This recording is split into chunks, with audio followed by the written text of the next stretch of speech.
Bonjour à toutes et à tous, assalamu alaikum. J'espère que vous allez bien. Je me propose de développer quelques orientations bibliographiques pour aider les uns les autres. Alors, je précise tout de suite que cela ne s'adresse qu'aux gens qui n'ont pas accès à la langue arabe ou à la langue persane, qui sont les deux principales langues de la littérature islamique et de la littérature soufie, donc ceux qui n'ont accès qu'à la langue française. Je ne vais pas citer aussi, parce qu'on parle des langues, je ne vais pas citer de livres en langue anglaise. Bon, voilà, parce que je pars du principe que certains, voire beaucoup, ne lisent pas, ou ne lisent pas suffisamment l'anglais.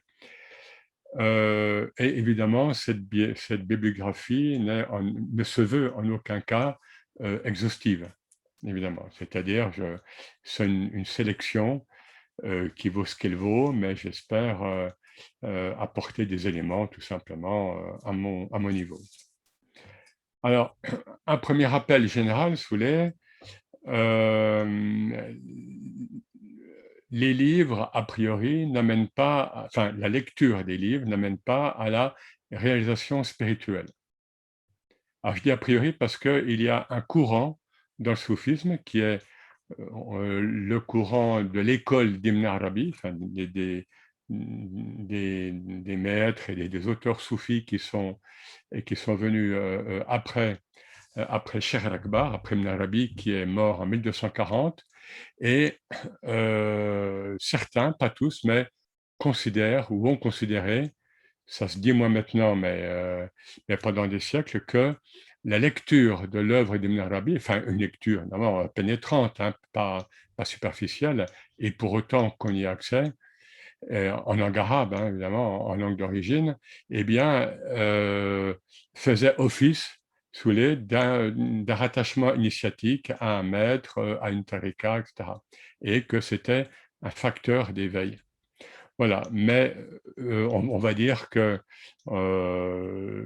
ça concerne très peu de monde. Ou en tous les cas, pour les gens qui ont accès à l'œuvre d'Ibn Arabi, et surtout dans la langue originale,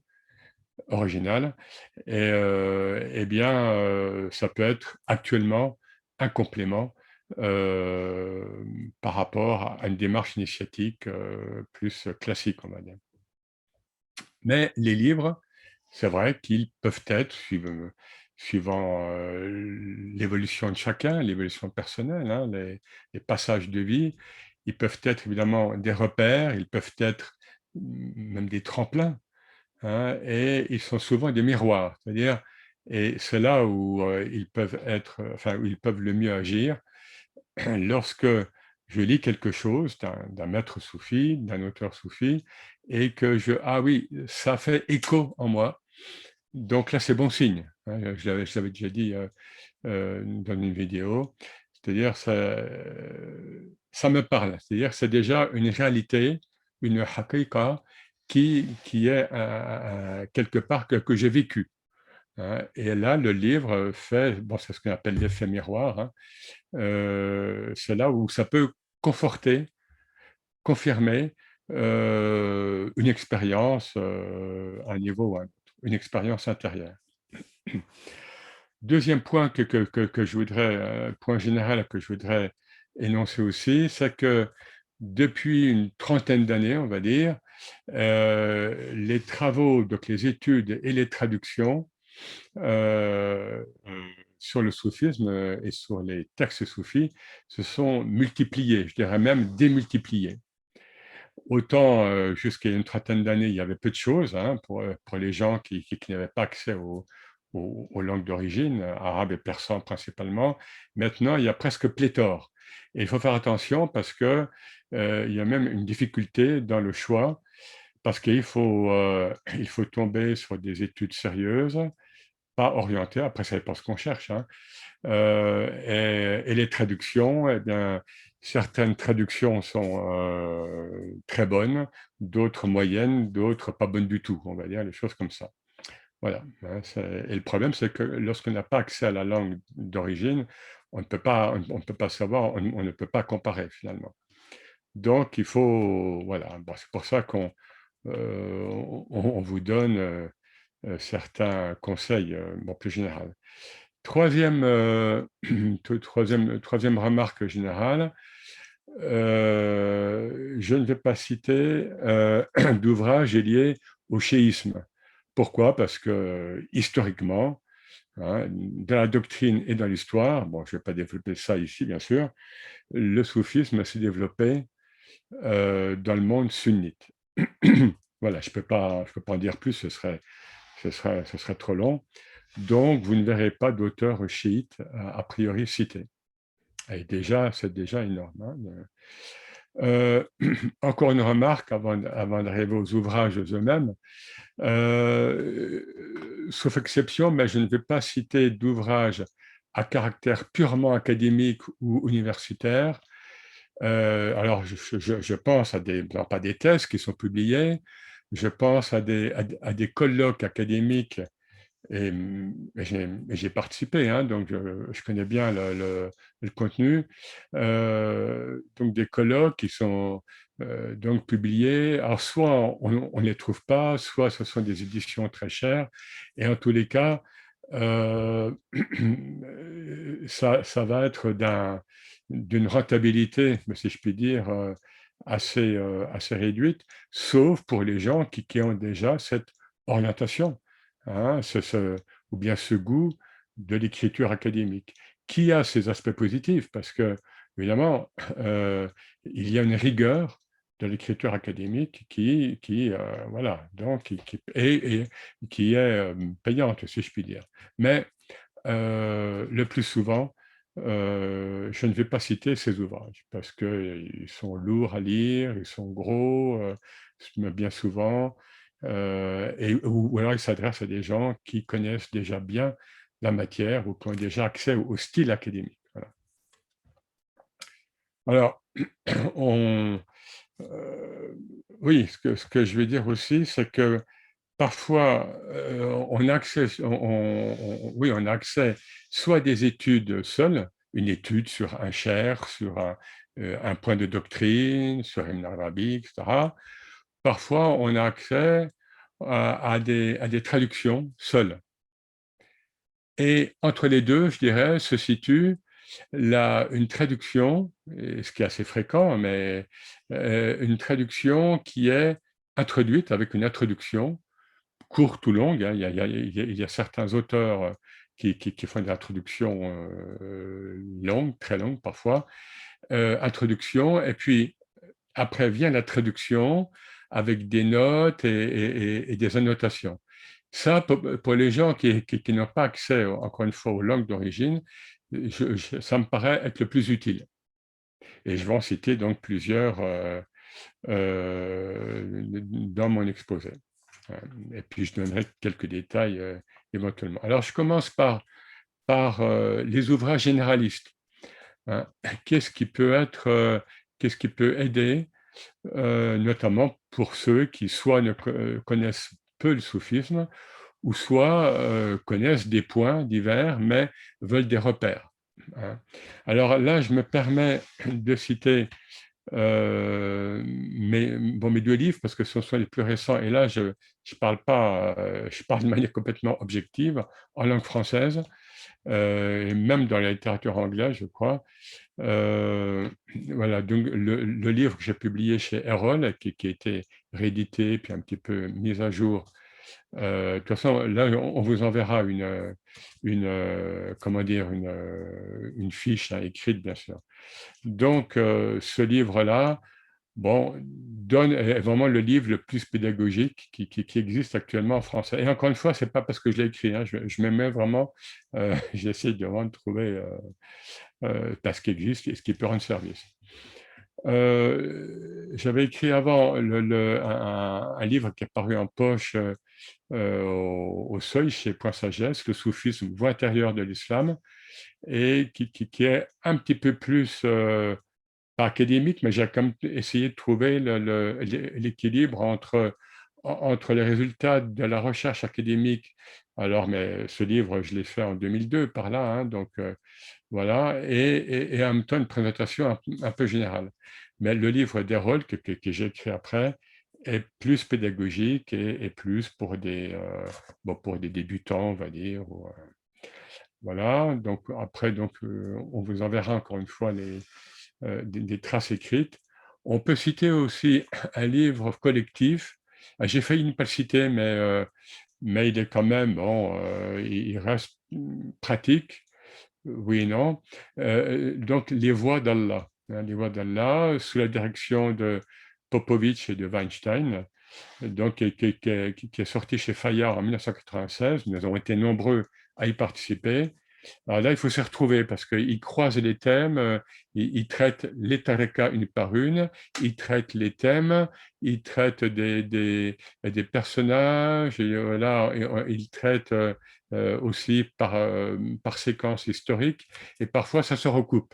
Mais c'est une somme qui est quand même utile. Après, bon, on n'est pas obligé de tout lire, voilà, mais c'est quand même bon, il y avait beaucoup de spécialistes qui ont écrit, donc voilà, ça remonte à 1996.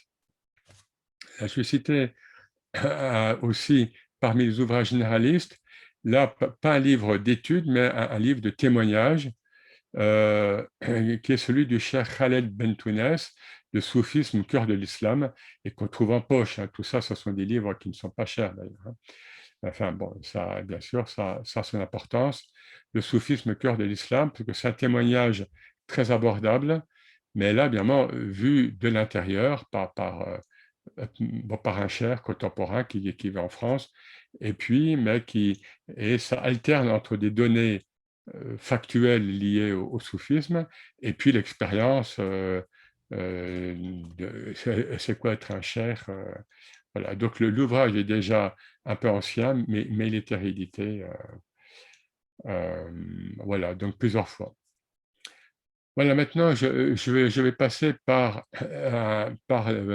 on va faire un parcours chronologique, évidemment non exhaustif. Euh, et donc, certains vont dire, mais il ne cite pas tel ou tel livre, évidemment, parce que par choix, hein, je ne peux pas être exhaustif par choix, et puis par manque de temps, et puis il faut rester léger, quoi.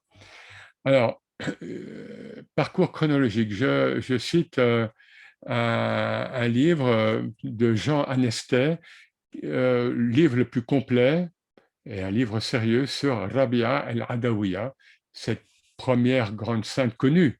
Il y a eu beaucoup de femmes soufis, enfin de femmes saintes, hein, donc de saintes femmes en islam aux premières époques.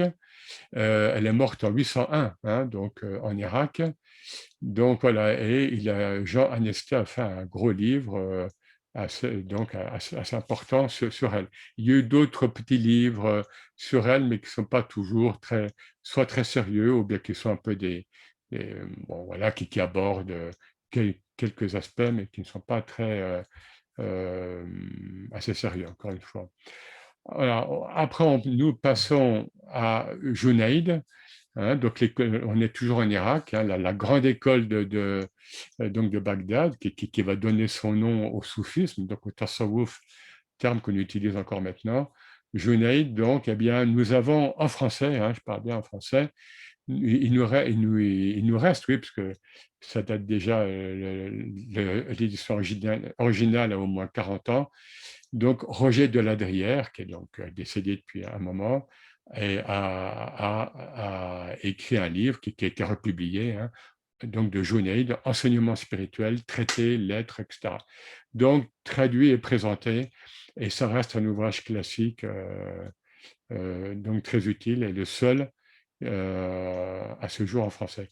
Puisque je ne cite pas, encore une fois, je ne cite pas des articles académiques, hein, on est bien d'accord. Ceux qui veulent aller plus loin, ils peuvent trouver, hein, sur Internet ou sur Google Scholar, etc., vous pouvez trouver des articles académiques qui sont des fois mis à disposition, hein, Junaid Hallaj, évidemment. Hallaj, je ne cite que il n'y a pas d'études. Bon, je passe la thèse de Louis Massignon, hein, bon, là, c'est autre chose, qui date de 1922, etc. Mais il n'y a pas de livre, curieusement, sérieux, donc de synthèse sur Hallaj actuellement. Alors, mais par contre, il y a ce diwan, donc le recueil de poèmes, qui avait été traduit et présenté par Louis Massignon, qui est au seuil, qui est réédité. Il m'avait demandé, d'ailleurs, le seuil m'avait demandé un peu d'actualiser quelques, enfin, je ne sais plus ce que j'ai fait il y a quelques années. Voilà, mais je ne peux pas conseiller vraiment, paradoxalement, hein, Hallaj, qui est un maître, enfin un maître, oui, un soufi majeur. Mais... Alors, on passe à une autre école, à la même époque, oui, enfin, en gros, quoi, fin, fin 9e siècle, début 10e siècle, Hakim Tirmizi. Hein, on ne peut pas souvent, on ne le mentionne pas parce il est atypique, il est un peu hors norme, et puis c'est quelqu'un qui était pas dans une école spirituelle à proprement parler. Et pourtant, c'est un auteur extrêmement riche et très moderne, alors qu'il est mort vers 920, par là, vous voyez. Voilà, donc c'est un auteur qu'il ne faut pas négliger. Il n'y a pas de texte abordable, facilement abordable sur lui, Hakim Tirmizi, mais il faut savoir qu'une collègue universitaire, Geneviève Gobillot, a beaucoup écrit sur lui. Elle a passé une partie de sa vie académique à écrire sur lui. Et là, on peut conseiller pour ceux qui veulent aller euh, quand même un peu approfondir, justement, le livre de la profondeur des choses. Le livre de la profondeur des choses. Voilà. Sinon, il y a beaucoup d'articles d'elle sur lui. Bon, il y a des livres en anglais, mais il y a certaines œuvres de Tirmizi qui ont été traduites en français, mais pas toujours de manière très, très approfondie. Voilà, donc, en tous les cas, il y a un nom qui s'attache à Tirmizi en français, c'est Geneviève Gobillot. Mais c'est un auteur important. Alors, on arrive maintenant à l'époque des manuels de soufisme, 11e siècle en gros, et voir ce qu'il y a là, où je vous dis ce qui a été traduit en français. Alors, on a un des premiers traités, donc celui de Calabavi, traité de soufisme, ça a été traduit sous le nom de traité de soufisme, traduit là encore par Roger Deladrière, donc réédité, hein, parce que c'est paru il y a 40 ans, mais c'était réédité ici ou là. Vous tapez sur Internet et vous le trouvez. C'est un traité qui est assez court et qui est utile, bien sûr. Il y a une épître majeure, donc un manuel de soufisme majeur, c'est de El-Koshairi, donc épître sur la science. Alors, il y a, en français, nous avons pardon, le premier tome et qui est sorti chez El Bouraq. Je vais souvent citer, enfin, je cite ou pas les éditeurs, hein, c'est pas, pardon, c'est pas que je fasse une publicité ou pas, mais El Bouraq va revenir souvent parce qu'ils ont comme beaucoup publié, pardon, sur le soufisme. Donc, El-Koshairi, le premier tome est paru, Épître sur la science du soufisme. Après, on passe bien sûr à, pardon, je vais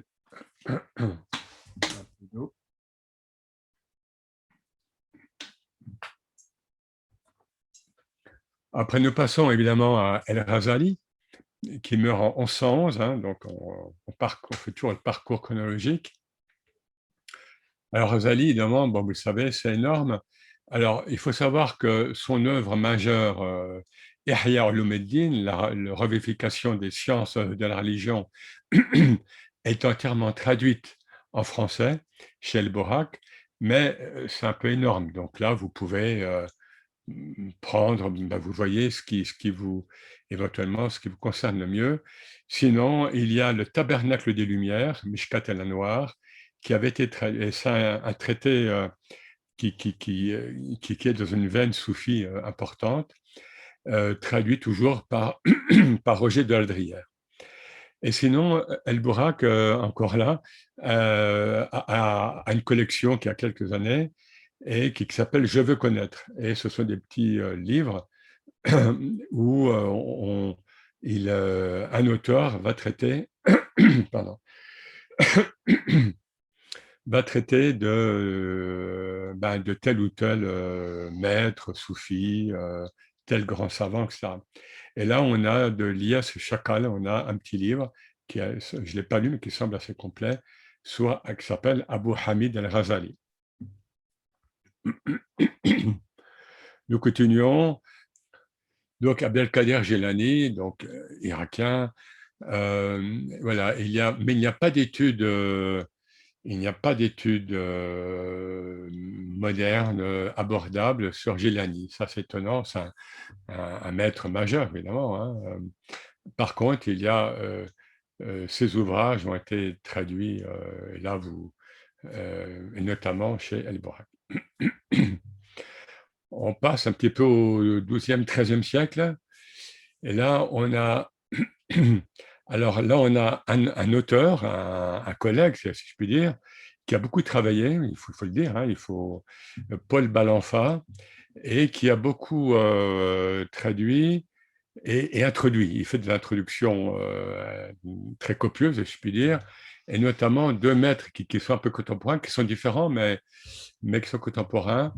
C'est Rusbehan el-Bakli, un Iranien de Shiraz, et il a traduit traduit encore une fois, introduit beaucoup, plusieurs textes de lui, notamment l'itinéraire des esprits, donc aux deux océans, et le dévoilement des secrets, Kashf al-Asrar, ça c'est intéressant parce que c'est un témoignage d'auteurs soufis, c'est une sorte d'autobiographie où il fait état des rêves et des visions qu'il a eues et qui ont eu une répercussion directe sur sa vie personnelle. Voilà. Il y a quelques cas comme ça, mais il y a quand même peu d'auteurs soufis qui se sont un petit peu dévoilés et qui parlent d'eux finalement, hein, et de leur vie spirituelle de manière aussi claire, évidente. Bon, c'est déjà un livre un peu ancien, qui date de 96. Voilà, donc Paul Balanfa, il a encore traduit d'autres traités, hein, donc de Rusbehan. Et il a aussi beaucoup travaillé sur un autre maître d'Asie centrale, Najmuddin el-Kubra, ou bien Kubra, Najmuddin Kubra, qui pour moi est un auteur majeur, qui est le fondateur de la Tariqa Kubarawiya. On va avoir des grands noms après lui, et cette Tariqa, bon, schématiquement, on va dire qu'elle a disparu à un certain moment, mais c'est un grand maître qui est mort, tué par les Mongols, je crois, en 1220. Et notamment, Balanfa a traduit Les éclosions de la beauté et les parfums de la majesté, donc paru aux éditions de l'Éclat en 2001. Mais il a encore traduit d'autres textes de lui, hein. Il faut le dire, Paul Balanfa a beaucoup traduit avec des introductions et des commentaires très importants. Toujours au XIIIe siècle et toujours en Iran ou bien l'Asie centrale ou bien le Khorasan, hein, entre les deux. Enfin, on a bien sûr Attar, hein, Attar qui est donc et qui a vécu dans l'Iran du Nord-Est. Eh bien, Attar, nous avons bon, plusieurs textes de lui traduits, hein, mais déjà anciennement. Mais là, il faut bien sûr citer le beau travail fait par Leili Anvar, hein, qui est une grande connaisseuse de la littérature persane, enfin de la littérature spirituelle persane et mystique persane. Donc, le Cantique des oiseaux, Mantiq at-Tayr, hein, voilà, qui est bellement traduit et présenté par Leili Anvar aux éditions Diane, donc de Cellier. Il y a des versions plus abordables au niveau prix, parce que c'est un beau livre aussi. Alors voilà, il y a d'autres livres de Attar, encore une fois, mais celui-ci, c'est un travail récent et voilà, et qui met à jour aussi ce qu'on connaît sur Attar, disons. Alors, on passe bien sûr à Ibn Arabi. Je dis bien sûr parce qu'on arrive au XIIIe siècle Et donc, Ibn Arabi, comme vous le savez, c'est un auteur majeur aussi en termes de production, hein. C'est quelqu'un qui a énormément écrit, même s'il dit que tout lui est, enfin surtout ses livres, ses ouvrages majeurs lui étaient inspirés, qu'il n'y a rien de lui, c'est dictée divine ou bien dictée du prophète, mais enfin voilà. Donc nous avons des... Alors là, je vais surtout citer, je vais citer 4 ouvrages d'études en français, hein. Il y a eu pas mal de choses en anglais, Ibn Arabi a beaucoup travaillé en langue anglaise. 2 livres de Michel Chodkiewicz, qui nous a quittés il y a 1 an, 2 livres voilà, majeurs, Le Sceau des Saints, Prophétie et sainteté de la doctrine d'Ibn Arabi, et qui était réédité en 2012. Voilà, donc, alors, le style de Chodkiewicz est assez érudit, est très précis, mais du coup, bon, c'est, ce sont des textes dans ces livres comme dans ces articles dans lesquels on rentre de manière, il facilite au sens où c'est très rigoureux, très bien écrit aussi, avec des images, et avec un style fort et en même temps imagé. Et voilà. Et donc surtout, là, on peut avoir complètement confiance dans ce qui est écrit. Ce n'est pas toujours le cas, malheureusement, chez certains auteurs. Auteurs, évidemment, que je ne vais pas citer dans cette bibliographie. Un autre livre majeur sur Ibn Arabi de Chodkiewicz, c'est Un océan sans rivage, qui est paru au Seuil en 1992, et voilà, et qui montre en gros en quoi l'œuvre d'Ibn Arabi est complètement s'inscrit, ancrée, elle est ancrée dans le Coran. Voilà. 2 livres de sa fille Claude Haddas, qui a suivi un peu donc la trajectoire donc de son père, enfin, qui a beaucoup écrit. Alors, 2 livres, c'est la biographie d'Ibn Arabi, mais c'est une biographie qui, en même temps, doctrine, elle arrive à conjuguer dans ses développements à la fois la biographie et la doctrine d'Ibn Arabi. Donc, Ibn Arabi ou La quête du soufre rouge, donc aux éditions Gallimard, qui est un livre majeur pour ceux qui veulent vraiment comprendre Ibn Arabi, à la fois l'aspect biographique et l'aspect, encore une fois, doctrine. Et c'est très rare de trouver des livres qui savent conjuguer comme ça, hein, biographie et doctrine. Et toujours de Claude Haddas, elle a écrit après, en 96, un petit livre un peu qui résume, avec des éléments nouveaux aussi, enfin, adaptés, mais qui résume un petit peu aussi cette conjugaison, cette osmose entre biographie et doctrine, c'est Ibn Arabi et le voyage sans retour, toujours au Seuil. Alors, parmi les traductions, il y a un peu de tout, mais là, je vais citer une seule, parce que bon, moi, je l'avais critiquée à l'époque, mais elle a un grand mérite, c'est d'exister. C'est la traduction des Fusus al-Hikam, donc traduit sur le livre des chatons des sagesses. Fusus al-Hikam, qui est un texte difficile, hein, même pour les gens qui ont accès à l'arabe. Donc, traduite, annotée et commentée par Charles-André Gillis, qui par ailleurs a pas mal écrit sur Ibn Arabi, hein, voilà, donc, et qui est paru en 2 tomes chez El Borak en 98, 97, 98. Voilà. Donc, je citerai uniquement cette traduction. D'autres traductions ne sont pas très sérieuses. Il y a d'autres certaines autres le sont, mais bon, je ne peux pas citer. Et comme Fusus al-Hikam est un ouvrage majeur d'Ibn Arabi, eh bien, il faut comme citer l'effort qu'avait fait Gillis à l'époque. Je passe à Rumi, évidemment, Ibn Arabi et Rumi, XIIIe siècle, hein. Alors, je vais aller vite. Pourquoi? Il y a déjà une bibliographie qui est dédiée à Rumi sur le site de Conscience Soufie. suite aux événements que nous avons faits à l'automne et l'hiver dernier, à partir d'Evad Vitré-Mirovic. Eh bien, évidemment, Evad Vitré qui est lié à Rumi, à l'œuvre de Rumi. Simplement, je me permets d'insister sur le livre qu'avait écrit Liliane Var, sur Rumi, la religion de l'amour, aux éditions Entrelacs, hein, donc en 2004, je crois, et une traduction. Alors évidemment, il y a le Masnawi, hein, l'œuvre majeure, l'œuvre versifiée majeure de Rumi, qui est aux éditions de Rocher. Mais ce n'est pas toujours donc traduite par Evad Vitré à l'époque, hein, et publiée en 1990.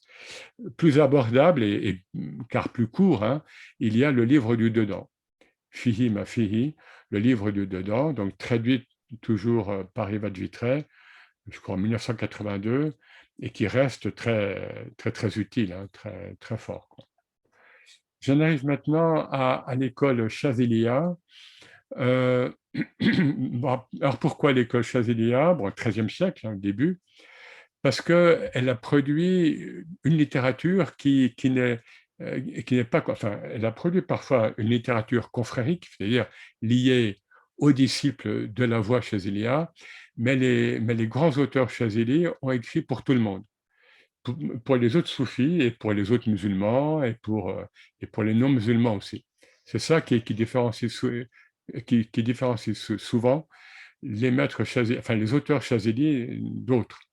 Alors, je ne dis pas que c'est toujours le cas, mais par exemple, si je prends l'école, enfin, si je prends la voie Naqshbandiya, il y a, en français, je parle hein, d'une manière abordable, il n'y a pas beaucoup de textes, d'ouvrages qu'on trouve facilement, écrits, alors que c'est une grande voie, hein, bien sûr, ils ont des méthodes spirituelles très riches. Chodkiewicz notamment a écrit dessus, mais on trouve ça à droite, à gauche, pas, il n'y a pas de livre compact et sérieux écrit sur le Naqshbandi. Il y a eu des actes d'un colloque fait il y a 30 ans, mais bon, voilà, introuvable pour la plupart des gens, etc. Voilà. Euh, alors, l'école Chazilia, elle est importante, donc, à ce niveau-là. Il y a bien sûr un auteur majeur qui est Ibn Ata'Allah, qui est mort en 1309 en Égypte, et bien sûr, ces fameuses hikam, les sagesses, les sapiences.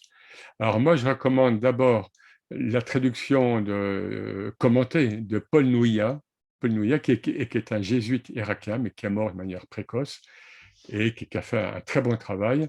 Le livre s'appelle Ibn Attallah et la naissance de la confrérie chazélite, paru au Liban, hein, donc c'est un peu plus compliqué à trouver que bon, des livres publiés en France, mais on le trouve quand même.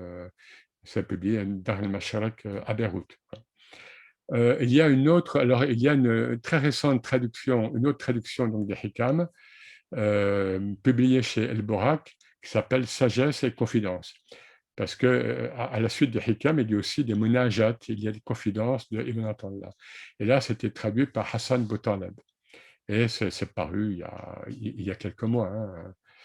Voilà. Alors, ouvrage bien sûr majeur, hein. C'est très abordable et très fort, très, du même Ibn Attallah, qui est un auteur majeur du soufisme, eh bien, je vais citer La sagesse du maître soufi. C'est la traduction que j'avais faite donc d'un texte.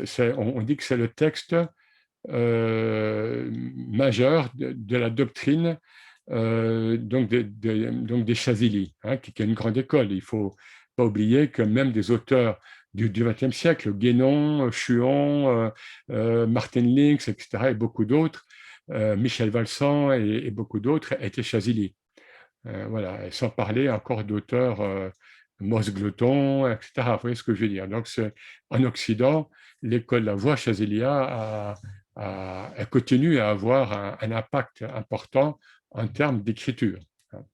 Voilà, donc ce livre, La sagesse du maître soufi, a été publié chez Grasset en 98. Le livre est toujours disponible, mais il est aussi en livre Kindle, quoi, en livre Internet. Du même Ibn Attallah, un texte majeur, c'est de l'abandon de la volonté propre traduit par Dominique Penaud, et à l'époque, maintenant, il s'appelait Abdallah Penaud, aux éditions Alif, à Lyon, en 97. Un petit livre qui vaut pas cher, enfin qui n'est pas cher, mais qui vaut beaucoup. Voilà, c'est très beau. Un livre, un auteur Chazili plus récent, si je puis dire, c'est le Cheikh Derkaoui, un grand maître donc de la voix chazilia, marocain, mort en 1123. Donc là, on passe les siècles. Je dis ça parce que il n'a pas écrit de traité, mais il a écrit des rasa. Il écrivait à ses disciples. Donc on a les lettres.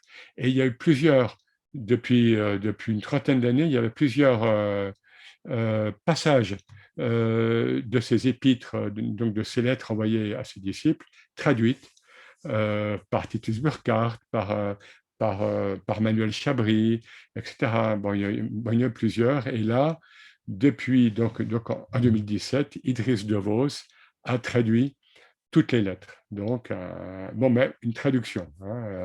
Enseignement d'un grand maître soufi, les lettres de Molay el-Arabi et Darkawi. Et c'est paru chez El-Bourak. Voilà. Dans le prolongement de la Chazilia et de la Darkawiya, bien sûr, le Cher Alaoui, qui est quand même très, très important, encore maintenant, même hors de la voie alaouia, je veux dire, en tant qu'auteur, en tant que maître. Alors, bien sûr, il y a l'ouvrage classique de Martin Links, un saint soufi du XXe siècle, le Cheikh Ahmed el-Alaoui, qui est publié au Seuil donc en 1990, juste pour dire que l'édition originale s'appelait Un saint musulman du XXe siècle, mais le Seuil a repris ça en mettant Un saint soufi du XXe siècle. Enfin, bon. Et moi, bon, je me permets de dire que je vais sortir chez le Bourak en septembre 2021 un petit livre justement dans la collection Je veux connaître, donc le Cheikh Ahmed el-Alaoui, revivificateur du soufisme, qui va paraître donc chez El-Bourak, qui va être plus up to age, qui va être plus, enfin, apporter des documents plus précis, évidemment, que le livre de Links qui date en fait. Donc, j'ai des documents plus récents, plus originaux. Euh, alors, on passe sur les époques plus tardives. Et là, j'aimerais citer un livre très abordable donc, sur le cher Ahmed Tijani et la voix Tijaniya. Donc, l'auteur, c'est Zachary Valentine Wright, donc c'est un auteur américain, mais traduit en français, traduit donc, et publié aux éditions Tasnim, qui font un très bon travail d'édition. Et le livre s'appelle Sur la voie du prophète, le cher Ahmed Tijani et la Tariqa Mohammediya. Il n'a pas appelé la Tariqa Tijaniya, il a dit la Tariqa Mohammediya. Et il montre à quel point le cher Tijani était relié au prophète. Et la Tariqa Mohammediya, nous en parlons souvent, ici ou là, c'est une notion très importante. Donc, c'est un livre voilà, qui est très bien fait et ce n'est pas fréquent de trouver des livres bien faits, abordables, je l'ai dit, sur des grands maîtres finalement. Ça manque pour certains grands maîtres du soufisme. J'arrive au 19e et là, évidemment, je cite l'émir Abdelkader, auteur majeur. Là, il y a le livre de base de Chodkiewicz, donc le livre des Haltes, donc, qui est un livre déjà ancien, mais où il a traduit certains mawaqif, certaines haltes de l'imam Abdelkader. Voilà, donc ça s'est réédité, le Chodkiewicz. Il y a un livre collectif aussi, Michel Borac, que j'ai dirigé, mais c'est un livre collectif, Abdelkader, un spirituel dans la modernité. Et puis, il faut dire qu'il y a une traduction qui est en cours, justement, donc, des mawaqif, donc du livre des haltes spirituelles, ça c'est volumineux, et cette traduction est placée sous l'égide de Max Géraud, qui se fait aider aussi actuellement par d'autres traducteurs et c'est publié chez El Bourak. Il ne faut pas oublier que l'Imam Abdelkader est un interprète pour nous, hein, de l'œuvre d'Ibn Arabi, plus ce qu'il ajoute, enfin ce qu'il ajoute de son propre cru, hein, en tant que maître spirituel. Enfin, c'est pas un cheikh, Abdelkader, c'est l'Imam Abdelkader. Hein, il n'a jamais joué un rôle de cheikh Tarbiya. Mais voilà, donc il actualise au 19e siècle l'œuvre d'Ibn Arabi, et puis il y a sa vie, il y a ce qu'on connaît de lui, et évidemment, c'est très riche. Et là, je finis, parce que j'ai déjà été trop long, par quelques ouvrages thématiques, hein, soufisme, et voilà, quelques, là, ce sera rapide. Là, par exemple, le regard soufi sur les prophètes, hein, sur quelques prophètes, hormis le prophète Mohammed, évidemment. Là, il y a beaucoup de choses. Hein. Alors là, il y a 2 livres de Fawzi Skalli, donc un auteur marocain bien connu, mais qui connaît bien l'Europe, évidemment. Et Fawzi Skalli, il y a un livre déjà ancien qu'il avait écrit avec Evad Vitrem, mais qu'il a actualisé, Jésus de la tradition soufie, chez Albin Michel. Et après, il a écrit Moïse de la tradition soufie. Voilà, des livres abordables, en poche. Et c'est toujours intéressant de voir comment les auteurs soufis, comment les soufis ont vécu, hein, l'héritage christique, l'héritage de Moïse, etc. Là, je passe à un autre sujet, hein, psychologie et soufisme. Important, hein, le soufisme a développé tout de suite une psychologie extrêmement forte, et pour cause, parce que le, le- le maître soigne l'âme du disciple, hein, et puis les soufis se soignent entre eux, si je peux dire, quoi. Donc il y a un livre très abordable, et même mais très riche en même temps, Thérapie de l'âme, donc sous le nom du cheikh Khaled Ben Tounes, donc Thérapie de l'âme, mais qui est maintenant publié en poche. Et je me permets de citer pour finir, euh, alors poésie et soufisme, là je permets de citer le livre que j'ai publié au Seuil en 2014, Un éblouissement sans fin, la poésie dans le soufisme. Voilà. Et puis un autre thème, c'est le féminin, hein, le soufisme et le féminin, le soufisme et la femme. Donc ça, c'est le livre que j'ai sorti il y a, en 2020, donc chez Albin Michel, Allah au féminin, le féminin et la femme dans la tradition soufie. Voilà quelques thèmes, mais on pourrait élargir, mais voilà ce qui m'est venu là pour l'instant. Voilà, écoutez, j'espère que je n'ai pas été trop long. En même temps, je n'ai pas été exhaustif. Je peux être partial parce que nous sommes tous partiaux, mais voilà un petit peu le faisceau que je pouvais vous donner. Donc, nous allons vous envoyer tout ça par écrit. Enfin, ce sera sur le site de Conscience Soufie. Et tout ce que nous souhaitons, c'est que ce sera utile pour les uns les autres, et chacun prendra à son niveau. Merci pour votre attention, merci pour votre écoute, et à bientôt, Inch'Allah. Assalamu alaikum wa rahmatullah wa barakatuh.